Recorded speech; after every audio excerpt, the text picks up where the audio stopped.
திமுக கூட்டணியிலிருந்து திருமாவை வெளியேற்ற அதற்கான வேலைகள்லாம் நடந்துட்டு இருப்பதாக செய்திகளாக வந்துட்டு இருக்கு. தலித் இயக்கங்களை தாண்டி தலித் தலைவர்கள் அது சார்ந்த சிந்தனைகளை தாண்டி பேசுவதில்லை என்கிற மரபை திருமாவளவன் உடைத்திருக்கு. பொது அரசியலை பேசுகிற போது பொது அரசியல் தலைவர்களுக்கு இவர் பொது நீரோட்டத்தில் கலந்துட்டா பெரிய தலைவராக மாறி விடுவாரு என்கிற அச்சம் இருக்கலாம். ஆதிக்கம் தான் எல்லாருக்குமான பிரச்சனை. திமுக என்ன நினைக்குதுன்னா, சிறுபான்மை மக்களுக்கு நம்மை விட்டால் போக்கிடம் இல்ல, மாற்று சக்தி இல்ல, நம்மளத்தான் வரணும், நம்மகிட்ட தானே வரணும். திமுகவுல எத்தனை பேர் எத்தனை தலித்துக்கள் மாவட்ட செயலாளர்களாக இருக்கிறார்கள், எத்தனை பேர் ஒன்றிய செயலாளர்களாக இருக்கிறார்கள், கட்சியை தீர்மானிக்கக்கூடிய இடத்துல எத்தனை இருக்காங்க. திருமாவளவன் ஒருவரை இந்த பக்கம் திசை திருப்பிட்டா, அதிமுக கூட்டணி பக்கம் கொண்டு வந்து சேர்த்துட்டா திமுக கூட்டணியை கலகலக்க வைக்கலாம். திமுக கூட்டணி கொஞ்சம் கலகலத்து போயிடும், வலிமை இழந்து விடும், கொஞ்சம் பலவீனப்பட்டுரும், ஒரு தோல்வியை நோக்கி தள்ளிடலாங்கிற ஒரு இடம் ஒன்று இருக்கு. திருமா அவர்கள் வெளியே வந்தா திமுகவினுடைய வெற்றி வாய்ப்பு கலகலக்கும் அப்படின்னு நம்ம சொல்றோம்ல. இப்போ அந்த டிமாண்டுக்கான சீட்டை விடுதலை சிறுத்தைகள் கட்சிக்கு கொடுப்பாங்களா இந்த தேர்தலில், இல்லை இது வரைக்கும் கொடுத்துருக்காங்களா? திருமாவளவன் வெளியேறிவிட்டால் அந்த இடத்திற்குள்ளே வருவதற்கு பாட்டாளி மக்கள் கட்சி தயாரா இருக்கு. பாட்டாளி மக்கள் கட்சி இப்பொழுது திமுக மீது வைக்கக்கூடிய எல்லா எதிர் விமர்சனங்களுமே திருமாவளவனை ஏன் நீ கூட வைத்திருக்கிறாங்க என்பதுதான் அடிப்படை. திருமாவளவனை இழப்பதற்கு திமுக ஒரு நாள் கொடுப்பார். அதற்கு என்ன காரணம்னா,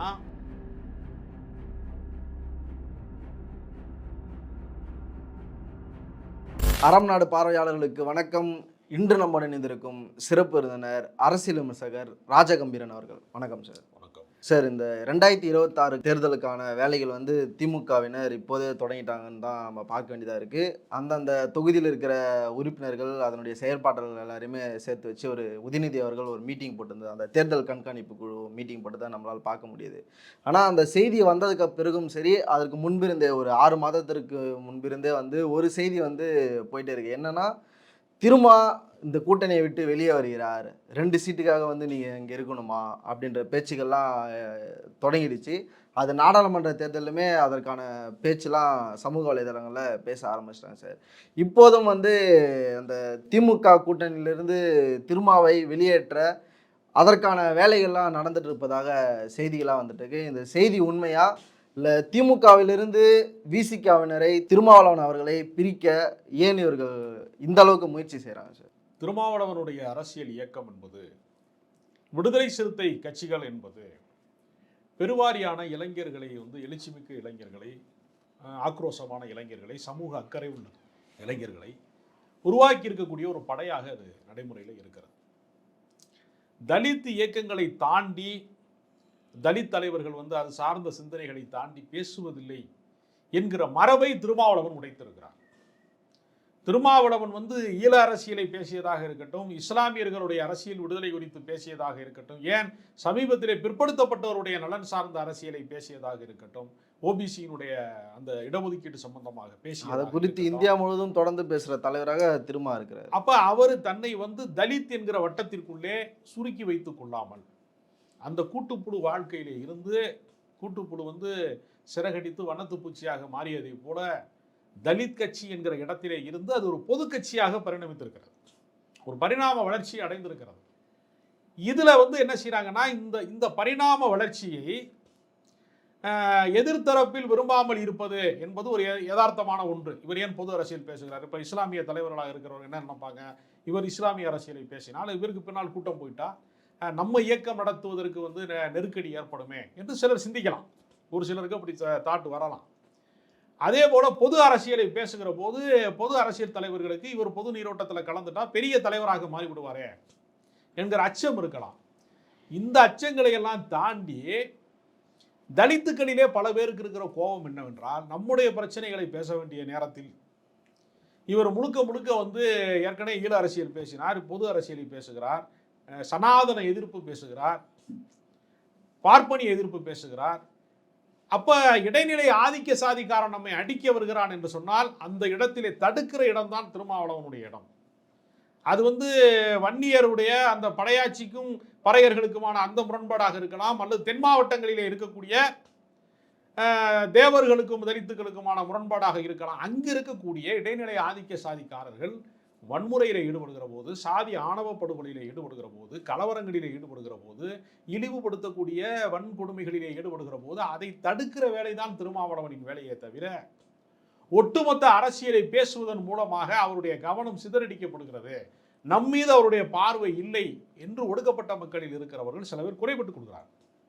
இந்த இடம் எப்படி இருக்கிறதுனா, ஏற்கனவே கிராமப்புறங்களில் இருக்கிறவர்களுக்கு தெரியும் ஊர் வேறாகவும் சேரி வேறாகவும் இருக்கிறது. நகர்ப்புறங்களிலே அல்லது மாநகரங்களிலே மட்டும்தான் தீண்டாமை மனதுக்குள்ளே இருக்கிறது. குடியிருப்பை அப்படி வேறுபடுத்தி காட்டுவதற்கான வாழ்க்கை சூழ்நிலை இல்லை. இட நெருக்கடி காரணமாக ஒரே அபார்ட்மெண்ட்டில் வசிக்கிறோம். மனிதர்களை சாதி ரீதியாக பிரித்து இது முதலியார் அபார்ட்மெண்ட், இது செட்டியார் அபார்ட்மெண்ட், இது ஐயங்கார் அபார்ட்மெண்ட் அப்படின்னு சொல்ல முடியல. வெஜிடேரியன் ஒன்லிங்கிறதும் அதுதான். இருந்தாலும் அவ்வளவு பகிரங்கமாக நேரடியாக ஒரு மாநகரங்களிலே வந்து சாதியை கொண்டாடுவதிலே ஒரு நடைமுறை சிக்கல் இருக்கிறது. அதனால இங்கு வந்து சாதியவாதிகளால் வந்து தங்களுடைய சாதி அடையாளங்களை வெளிப்படுத்துகிற வாழ்க்கை முறைக்குள்ள இல்லை. இந்த மாநகரங்களிலே இருந்து தலித் அரசியலை பார்ப்பவர்களுக்கும் ரொம்ப கிராமப்புறங்களிலே அடித்தட்டு மக்களிலே இருந்து அரசியலை பார்ப்பவர்களுக்குமான வேறுபாடு இருக்கு. இப்போ உதாரணத்திற்கு திருமாவளவன் அஞ்சனூர் என்கிற ஒரு சின்னஞ்சிறிய கிராமத்திலே பிறந்து சாதி ஒடுக்குமுறையை சந்தித்து கல்வி கற்று அவர் ஒரு அரசியல் கட்சியிலே படிநிலையிலே இப்பொழுது ஒரு நாடாளுமன்ற உறுப்பினர், ஒரு கட்சியின் தலைவர் என்கிற இடத்துல இருக்கிறார், அங்கீகரிக்கப்பட்ட கட்சி இருக்கிறார். ஆனால் மாநகரங்களிலேயே பிறந்து வளர்ந்தவர்களுக்கு அந்த சாதிய ஒடுக்குமுறையினுடைய வீரியம் என்பது செய்தியாக தெரியும், அனுபவமாக தெரியுமா, அறிவுபூர்வமாக தெரியும் ஒடுக்குமுறை இருக்கிறது என்று. அனுபவித்திருக்கிறார்களா என்று ஒரு கேள்வி இருக்கிறது. அனுபவம் இருக்காது நகர்ப்புறங்களிலே பிறந்து வளர்ந்தவர்கள். இந்த வேறுபாடு ரொம்ப முக்கியமானது. அதாவது மாநகரங்களிலே தலித் அரசியல் பேசுகிறவர்கள் அல்லது அதற்காக செயல்படுகிறவர்களுக்கும் தென் மாவட்டங்கள் போன்று சாதி ஆதிக்கம் நிறைந்திருக்கிற அல்லது வட மாவட்டம் போல வன்னியர்களுடைய ஆதிக்கம் நிறைந்திருக்கக்கூடிய பகுதிகளிலே இருந்து அரசியல் செய்வது என்பது ஒரு பாதுகாப்பற்றது, ரொம்ப நெருக்கடியானது, சமூக சிக்கல் மிகுந்தது. அந்த இடத்திலிருந்து பார்த்தால்தான் திருமாவளவனுடைய அரசியல் என்னவென்று புரியும். ஒரு மாநகரத்தில் இருந்து பார்ப்பது என்பது நீங்கள் ஒரு பத்திரமான இடத்தில் இருந்து கொண்டு பார்ப்பதை போன்றதுதான் என்பது என்னுடைய கருத்து. இந்த குற்றச்சாட்டே வந்து இப்போ திருமாவர்கள் ஒரு 25 வருஷத்துக்கு முன்னாடி எப்படி பேசினார், ஒரு 15 வருஷத்துக்கு முன்னாடி எப்படி பேசினார், அப்போ அதே மாதிரியே தானே இங்கே இருக்கிறவங்களும் பேசுகிறாங்க, அப்போ நாங்களும் வந்து கற்றுக்கிட்டு வருவோம் அப்படின்ற மாதிரி சொல்கிறாங்க. நாங்கள் கடந்த கால திருமாவளவனுடைய குரல் தான் இன்றைய பா ரஞ்சித்தின் குரல். அதை நீங்கள் வந்து சொல்கிறீங்க, அது உண்மையும் கூட, அதை நானே உணர்ந்திருக்கிறேன். திருமாவளவன் குரல் இன்னும் கொஞ்சம் வீரியமான, அவர் பேச்சாற்றல் மிக்கவர்கிறனால இன்னும் கொஞ்சம் வீரியமாக இருக்கும், கோபாவேசமாக இருக்கும். ஆனால் இவர்கிட்ட அந்த உணர்வுகள் வந்து அப்படியே இருக்கிறது. இவர் தொடக்க நிலை அரசியல்வாதி என்பதனால இவர் தலித் அரசியல் மட்டும் பேசுகிறார். அவர் தொடக்க நிலை அரசியல்வாதி இல்லை, ஒரு வளர்ந்த அரசியல் கட்சியை வழிநடத்துகிறவர் என்கிற முறையில் அவர் அதை கடந்து பேசுகிறார். அதுக்காக அவருக்கு இதெல்லாம் தெரியாதுங்கிறது அர்த்தம் அல்ல. அவருக்கு எல்லாமே தெரியும். அரசியலில் இருக்கக்கூடிய எல்லா விதமான சூழ்ச்சிகளையும் அவர் அறிவார், ஒடுக்குமுறைகளையும் அவர் அறிவார். அந்த ஒடுக்குமுறைக்கு என்ன நடைமுறையிலே தீர்வு என்பதே அவர் ஜனநாயக பாதையின் வழியில் வந்து இப்பொழுது பயணிக்கலாம். ஆனால் கடந்த காலங்களிலே ஒரு நக்சல் பாரி மூவ்மெண்ட்டை போல சாதி ஒழிப்பிற்காக வந்து தன்னை வந்து தியாகம் செய்கிற தோழர்களோடு அவர் இயக்கம் தொடங்கியவர். இன்னும் அவர் வீரியமாக இயக்கத்தை நடத்தியவர். மதுரையில் வந்து தலித் பேந்தர் ஆஃப் இந்தியா என்கிற ஒரு அமைப்பை அவர் அரசு ஊழியராக திருமாவளவன் அவர்கள் காவல்துறையினுடைய தடயவியல் நிபுணராக இருந்த காலகட்டங்களிலே, ஃபோரன்சிக் இன்ஸ்பெக்டராக இருந்த காலங்களிலே, ஒரு மலைச்சாமி என்கிற இருக்கிற அமைப்புக்கு அவர் ஒரு இதாக போகிறாரு, ஒரு நண்பராக போகிறாரு. மலைச்சாமி இறந்தபோது அந்த அமைப்புக்கு அவர் தலைவராக வருகிற போது இவருடைய பேச்சாற்றல்ல அந்த கிராமங்களிலெல்லாம் பயங்கரமான ஒரு புரட்சிகரமான ஒரு தாட் வெடிச்சிச்சு. அது அங்கே போய் உசிலம்பட்டியிலையும் நீங்கள் தேனி மாவட்டத்திலையும் போய் நீங்கள் தலித் விடுதலை பேசுவது, நீங்கள் போயிட்டு திரும்பி வர முடியாது. அங்கெல்லாம் ஒரு அரசியல் நடத்தி இருக்கிறார் என்பதை ரொம்ப நீங்கள் வரலாற்று பூர்வமாக அவரை நீங்கள் பார்க்கணும். அவருடைய துயரம் எவ்வளவு, வழிகள் எவ்வளவு, அவர் நடந்து வந்த பாதை எவ்வளவு, அவருடைய தனிமனித வாழ்க்கையை காலி பண்ணி தான் இந்த இடத்துல தலைவராக நிற்கிறாரு. அவருக்கு வந்து காமராஜருக்கு பின்னாடி வந்து காமராஜர் வந்து இளமை காலத்தில் ஜெயிலுக்கு போயிட்டார் சுதந்திர போராட்டத்தில். அவருக்கு பின்னாடி இளமை காலத்தில் வந்து தலித்து விடுதலைக்காக வேண்டி வழக்குகள் வாங்கி பல்வேறு சிக்கல்களுக்கு ஆளானதுனாலேயே அவர் திருமண வாழ்க்கையை தள்ளி போட்டு நடுத்தர வயதை கடந்து 60வது மணி விழாவே அவர் கொண்டாடிட்டார். அந்த தியாகத்தையும் சேர்த்து சிந்திக்கணுங்கிறது என்னுடைய கருத்து. இப்போ இந்த எலெக்ஷனுக்கு வருவோம் சார், இந்த கூட்டணி விஷயத்தில் இப்போ எத்தனையோ கட்சிகள் வந்து திமுகவினரோடு கூட்டணியில் இருக்காங்க. ஆனாலும் திருமாவை மட்டும் டார்கெட் செய்து திருமா வெளியேற போகிறார், திருமா வந்து ஒரு டிமாண்ட் வைக்கிறாரு, அதாவது திமுகவினர் தனித்து நிற்க கூட துணிச்சிட்டாங்க, திருமா இப்போவாது புரிந்து கொள்ள வேண்டும் அப்படின்ற மாதிரி மொத்தமே திருமாவை சுற்றியே இந்த கூட்டணி இருக்கு. இது எப்படி பாக்குறீங்க? அதாவது அதிமுக திமுக என்கிற இரண்டு பெரிய கட்சிகளுக்கு அடுத்தபடியாக கூட்டணிகளை தீர்மானிக்கக்கூடிய சக்தி என்பது இருக்குல்ல, அது திருமாவளவனுக்கு இருக்கிறது. இது ஒரு ஆச்சரியமான விஷயம். அது வந்து சிபிஎம்ல இருக்கக்கூடிய கே பாலகிருஷ்ணனுக்கோ, இந்திய கம்யூனிஸ்ட் கட்சியின் மாநில செயலாளர் முத்தரசன் போன்றவர்களுக்கோ அவர்களுடைய ஆளுமையை நான் குறைத்து மதிப்பிடலை. அவர்களெல்லாம் ஆற்றல் மிக்க தலைவர்கள் தான் அந்த அமைப்புக்கு. அவர்களுக்கு இல்லாத ஒரு பெரிய பவர் திருமாவளவனுக்கு என்னன்னா, அவர் எல்லாரோடையும் இணக்கமாக பழகுகிற காரணத்தினால, போராட்டங்களை ஒருங்கிணைக்கிற காரணத்தினால, அவர் இப்பொழுது நாடாளுமன்ற உறுப்பினராக ஆனாலும் கூட ஒரு அதிகார மையத்தினுடைய பிரதிநிதியாக தன்னை அவர் கருதி கொள்ள மாட்டார். ஒரு சாமானிய மக்களோட ஒருவராக தன்னை வந்து இணைத்துக் கொள்ளக்கூடிய ஒரு பண்பு அவருக்கு இருக்கிற காரணத்தினால இவர் கூட்டணி அமைத்தது தான் மக்கள் நல கூட்டணி. ஏறத்தாழ திமுக வந்து ஆட்சிக்கு வரவிடாமல் செய்ததுல மக்கள் நல கூட்டணிக்கு ஒரு பெரிய பங்கு இருக்கிறது. அதை நிகழ்த்தி காட்டியது மக்கள் நல கூட்டணி என்கிற பெயரிலே திமுகவை வந்து ஆட்சி அதிகாரத்திற்கு வரவிடாமல் செய்ததற்கான ஒரு பெரிய வேலை திட்டத்தை மக்கள் நல கூட்டணி செய்ததென்றால் அதனுடைய சூத்திரதாரி வந்து வைகோ தான் எல்லாரையும் பேசி தொடங்கினாருங்க. இவர் தான் ஒருங்கிணைச்சாரு. நான் வந்து மிகைப்படுத்தி சொல்லலை, நான் யதார்த்தத்தை சொல்றேன், குறையோ நிறையோ நான் ஓப்பனா சொல்றேன். வைகோ தான் அந்த புள்ளியை தொடங்கினாரு, அதை நிறைவேற்றியது இவர் தான் வந்து அந்த கூட்டணியை வந்து ஒருங்கிணைத்ததில் இவருடைய பங்கு, பெரிய பங்கு இவருக்கு இருக்கு. அதனால வந்து ஒரு அடுக்கி இருக்கக்கூடிய செங்கல்ல ஒரு செங்கலை நடுவில் உருவிட்டீங்கன்னா மேல இருக்க செங்கல்லாம் சட்டன்னு விழுந்துரும் அப்படிங்கிறதுனால எந்த இடத்துல அவர் அந்த மூன்றாவது கூட்டணி வந்து தமிழ்நாட்டில் செல்லுபடியாகாதுன்றத எந்த இடத்துல புரிஞ்சுக்கிறார் சார்? இல்லை, அவர் என்ன செய்யறாருன்னா, அதாவது திமுகவிற்கு இருக்கக்கூடிய அதாவது திமுக வந்து சமூக நீதி இயக்கம் தான், சிறுபான்மை மக்களை அரவணைக்கிற இயக்கம் தான், அதற்கு ஒரு கொள்கை இருக்கிறது. திமுகவை பொறுத்தவரையில் நடைமுறையில் சில காம்ப்ரமைஸ் இருக்கலாம், ஒரு அதிகாரத்தில் இருக்கக்கூடிய கட்சிக்கான சமரசங்கள்லாம் அதில் இருக்கலாம். ஆனாலும் கொள்கை ரீதியாக அது வடிவமைக்கப்பட்டதே ஆதிக்கமற்ற சமூகத்தை அமைப்போம், அதுதான் அண்ணாவினுடைய கொள்கை. இப்போ ஆதிக்கங்கிறது இவர் திருமாவளவன் சாதி ஆதிக்கத்தை சொல்லுகிறார், பெரும்பான்மை ஆதிக்கத்தை வந்து சிறுபான்மை மக்களுக்கு எதிராக இருக்கிறது பெரும்பான்மை. அப்போ ஆதிக்கம் தான் எல்லாருக்குமான பிரச்சனை. அப்போ ஆதிக்கமற்ற சமூகத்தை அமைப்போம் என்று அண்ணா சொன்னதன் மூலமாக திமுகவிற்கு ஒரு சமூக பொறுப்பு இருக்கிறது. அப்போ திமுக என்ன நினைக்குதுன்னா, சிறுபான்மை மக்களுக்கு நம்மை விட்டால் போக்கிடம் இல்லை, மாற்று சக்தி இல்லை, நம்மளைத்தான் வரணும், நம்மகிட்ட தானே வரணும் அப்படிங்கிறனால அவன் என்ன பண்ணுவாங்கன்னா சீட்டு கொடுக்க மாட்டான். பெரிய அளவில் வந்து சிறுபான்மை மக்களுக்கான தொகுதி உடன்பாடுகளில் வந்து பிரதிநிதித்துவம் வந்து பெரிய அளவில் இருக்காது. ஒரு எம்எம் அப்துல்லா இருக்கிறார், இப்போ முகமது அலி ஜின்னாங்கிற ஒரு வழக்கறிஞருக்கு ஒரு பொறுப்பு கொடுத்துருக்காங்க. அப்படி 1-2 ஒரு விதிவிலக்கான 1-2 இருக்கும். கட்சியினுடைய தொடக்கத்தில் அண்ணா காலத்தில் வந்து 2ஆம் இடத்துல வந்து ஒரு மிக முக்கியமாக கட்சியின் பொருளாளராக சாதிக் பாட்சா இருந்தார். கலைஞர் காலத்தில் வந்து ரஹ்மான் கான் ஒரு 2ஆம் கட்ட தலைவர் வந்து ஒரு 25 ஆண்டு கால எம்எல்ஏவாகவும் ஒரு 10 ஆண்டு கால அமைச்சராகவும் இருந்திருக்கிறாரு. அந்த மாதிரி ஒரு ஆளுமை மிக்க இடம் இருக்குல்ல, அந்த இடம் ஏறத்தாழ வந்து திமுக வந்து சிறுபான்மை மக்களுக்கு அந்த அங்கீகாரம் கொடுக்குற அப்படின்னு ஒரு இடம் இருக்கு இல்லையா? அதே மாதிரி திமுகவில் எத்தனை தலித்துக்கள் மாவட்ட செயலாளர்களாக இருக்கிறார்கள், எத்தனை பேர் ஒன்றிய செயலாளர்களாக இருக்கிறார்கள், கட்சியை தீர்மானிக்கக்கூடிய இடத்துல எத்தனை பேர் இருக்காங்க. இப்போ துணை பொதுச் செயலாளராக இருக்கக்கூடிய ஆராசா போன்றவர்கள் ஒரு சிலர் இருக்கலாம், அவருடைய ஆளுமை காரணமாக கலைஞர் அங்கீகரித்தாரே, ஒரு சிலர் இருக்கலாம். ஆனால் ஒரு முதன்மையான பொறுப்புகளிலே வந்து எத்தனை பேர் இருக்கிறார்கள் என்கிற ஒரு கேள்வி வந்து காலங்காலமாக ஒரு நியாயமான உரிமை சார்ந்த போறது. நீ என்னுடைய கருத்தை நீ பேசுகிறாய், நீ சமூக நீதி பேசுகிற, சிறுபான்மை நலன் பேசுகிற, தலித்துகளுக்கு ஆதரவான கட்சி, ஒடுக்குமுறைக்கு வந்து சாதிக்கு எதிரான கட்சி என்று நீங்க சொல்றீங்க, எங்களுக்கான பிரதிநிதித்துவம் என்ன என்று கேட்கிற இடத்துல திமுகவுக்கு ஒரு பெரியண்ணன் மனப்பான்மையில நம்மளை விட்டு அவங்களுக்கு போக்கிடம் இல்லை, முஸ்லீம் லீக்குக்கோ விடுதலை சிறுத்தைகள் கட்சிக்கோ நம்மளை விட்டா அங்கீகாரம் இல்லை என்கிற இடத்தில் அவர்கள் இருக்கிறார்கள் என்கிற ஒரு விமர்சனம் இருக்கிறது. இந்த விமர்சனத்துல உண்மை இல்லாமலும் இல்லை, அதையும் நம்ம சேர்த்து தான் சிந்திக்கணும். இப்போ இந்த பயத்தை வந்து அந்த மக்கள் இதை வந்து என்ன செய்யறாங்கன்னா, பொது தொகுதி கேட்கிறாரு திருமாவளவன் அப்படிங்கிறப்ப அவங்க என்ன செய்யறாங்கன்னா, சட்டமன்றத்தில் 2 பொது தொகுதி கொடுத்துருக்காங்க. வந்து SS பாலாஜி வந்து சட்டமன்ற உறுப்பினர், சானவாஸ் இருக்கிறாரு. அப்போ பொது தொகுதி 2 வழங்கப்பட்டிருக்கிறது கடந்த காலங்களில். அதே போல நாடாளுமன்றத்தில் பொது தொகுதி கேட்டாங்க, அது வெற்றி வாய்ப்புக்கு இடையூறாயிரும் நினைச்சாங்களா, என்ன காரணம், ஏதோ ஒரு காரணத்தை சொல்லி அதை தவிர்த்திருக்கிறாங்க.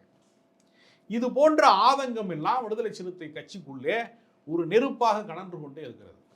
அப்போ இந்த நெருப்பு வந்து கொஞ்சம் ஊதுனோம்னா இந்த நெருப்பு வந்து அணையாமல் இருக்கும். அப்படிங்கிறப்ப திருமாவளவன் ஒருவரை வந்து இந்த பக்கம் திசை திருப்பிட்டா, அதிமுக கூட்டணி பக்கம் கொண்டு வந்து சேர்த்துட்டா, திமுக கூட்டணியை கலகலக்க வைக்கலாம். திமுக கூட்டணி வந்து கொஞ்சம் கலகலத்து போயிடும், வலிமை இழந்து விடும், கொஞ்சம் பலவீனப்பட்டுரும் என்கிற இடம். நான் கடந்த காலத்தில் சொன்ன மக்கள் நல கூட்டணி அது மாதிரியான ஒரு தோல்வியை நோக்கி தள்ளிடலாங்கிற ஒரு இடம் ஒன்று இருக்கு. அதற்கு திருமாவளவன் வந்து ஒரு முன்னத்தியராக இருக்க வேண்டும் என்று பல சக்திகள் முயற்சி செய்கிறாங்க. அந்த சக்திகளுக்கெல்லாம் கிடைத்த ஒரு வாய்ப்பாக, அதாவது தமிழகத்தின் கெடு வாய்ப்பாக இருக்கக்கூடிய விஷயங்கள்லாம் அரசியலின் நல்வாய்ப்பாக மாறிடும். ஆம்ஸ்ட்ராங் படுகொலை, வந்து வேங்கை வயல், யாராவது வந்து ஆணவ படுகொலை, அதுக்கு ஏன் தனிச்சட்டம் இயற்றலை, இது போன்ற விமர்சனங்கள் எல்லாம் திமுக விட்டு நீங்கள் வெளியே வாங்க, என்று சொல்வதற்கான குரல்களாக மாறுது. திமுக விட்டு வெளியில வந்தா அதை விட சிறந்த ஆப்ஷன் வேணும்ல, நமக்கு கூட்டணி வந்து வேணும்ல. இப்போ எடப்பாடி பழனிசாமி இப்போ தான் பாஜக விட்டு ஒரு தேர்தலை பார்த்துருக்காரு. அவர் நம்பகத்தன்மை பெறணும்ல. அவர் சிறுபான்மை மக்களுக்கு வந்து நான் உறுதுணையாக இருப்பேன், வருகிற சட்டமன்ற தேர்தலையும் நான் உங்களோட தான் இருப்பேன்னு அவர் சொல்கிறாரு. நம்பகத்தன்மையை பெறணுமே. எஸ்டிபிஐ கட்சி வெல்ல முடியலையே, பெரிய அளவில் வர முடியலையே. அப்போ நம்பகத்தன்மைக்கான இடத்துல வந்து திமுக தான் இருக்கிறது. இந்த யதார்த்தத்தை நம்ம வந்து புரிந்து கொள்ளணும். அதனால என்ன நினைக்கிறாங்கன்னா, திருமாவளவன் என்கிற ஒருவரை இந்த அணிக்கு மாற்றிவிட்டால் திமுகவின் வெற்றியை தடுத்து விடலாம் என்கிற ஒரு அரசியல் கணக்கு இதற்குள்ளே இருக்கிறது. இந்த நடந்து முடிந்த சட்டமன்ற தேர்தலில் தலித்துகளுடைய பெருவாரியான வாக்கு வந்து திமுக கூட்டணி கட்சிக்கு கிடைச்சிருக்கு. அதுக்கு காரணம் வந்து திருமா அவர்களும் விடுதலை சிறுத்தைகள் கட்சியும்ன்ற டேட்டா வந்து இருக்குது சார். இப்போது திருமா அவர்கள் வெளியே வந்தால் திமுகவினுடைய வெற்றி வாய்ப்பு வந்து கலகலக்கும் அப்படின்னு நம்ம சொல்கிறோம்ல. இப்போ அந்த டிமாண்டுக்கான சீட்டை வந்து விடுதலை சிறுத்தைகள் கட்சிக்கு கொடுப்பாங்களா அடுத்த தேர்தலில், இல்லை இது வரைக்கும் கொடுத்துருக்காங்களான்ற? திருமாவளவனை இழப்பதற்கு திமுக விரும்பாது. திருமாவளவன் வந்து வெளியேறிவிட்டால் அந்த இடத்திற்குள்ளே வருவதற்கு வந்து பாட்டாளி மக்கள் கட்சி தயாராக இருக்கிறது. பாட்டாளி மக்கள் கட்சி இப்பொழுது திமுக மீது வைக்கக்கூடிய எல்லா எதிர் விமர்சனங்களுமே திருமாவளவனை ஏன் நீ கூட வைத்திருக்கிறாய் என்பதுதான் அடிப்படை. இல்லை, அவர் ஒருமையிலே பேசுகிறாரு சார். பாமக ராமதாஸ் உங்ககிட்ட வந்து பேசுறதுக்கு எனக்கு அசிங்கமாக இருக்குன்ற ரேஞ்சு வரைக்கும் பேசுகிறாரு. இல்லைங்க, அவர் தன்னை பண்ணையாராக, ஜமீன்தாராக, மேட்டுக்குடியாக கருதிக்கொண்டிருக்கிறவர் தமிழ்நாட்டின் முதலமைச்சரை பார்ப்பதற்கே அவருக்கு அவமானமாக இருக்குன்னா, முதலமைச்சரை விட மேலான பதவியில் ராமதாஸ் இருக்கிறாரான்னு ஒரு கேள்வி இருக்குல்ல. நீனா போய் ஒரு வயசான ஆளு, நீ 80-84 வயசுல வந்து நீ தன்னந்தனியாக உட்காந்து தைலாபுரம் தோட்டத்தில் புலம்பிக்கிட்டு இருக்க, உனக்கே வந்து இவ்வளவு அதிகார திமிரு இருக்கும்னா ஆட்சி ஆளக்கூடியவர்களுக்கு பாருங்க நான் பார்க்கவே மாட்டேன்னா.